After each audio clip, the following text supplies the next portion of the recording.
مساء الخير، وحشتوني قوي قوي. ببقى مبسوطه جدا جدا اني هشوفكم وانكم هتشوفوني. في بعض النصايح اللي صفحه فيري على الفيسبوك حطها لكم، نصايح مهمه جدا للمراه. حفظ الاواني.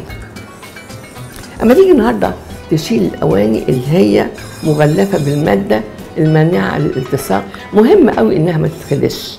مهم قوي انك انت وانت بتقلبي تستعملي المعلقه الخشب مش المعدن عشان ما تتخدش.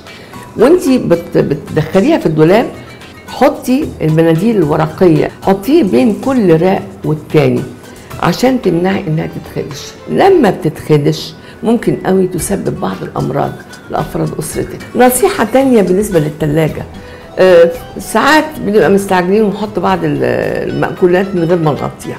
في بعض الاحيان بقى لما ما بنغطيش الاكلات دي بيحصل برضو اختلاط بعض الروائح ببعضها وتبقى الثلاجه ريحتها مش لطيفه قوي.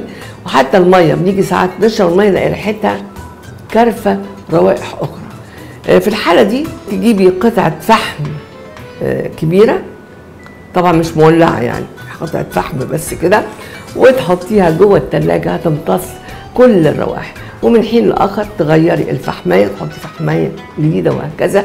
كل مره هتحطيها هتمتص الروائح وتلاجتك ترجع نظيفه زي الفل. النصائح دي عايزاكي تقوليها لاصحابك اللي بتحبيهم قوي. وهقابلك في الحلقه الجايه ان شاء الله. يلا باي.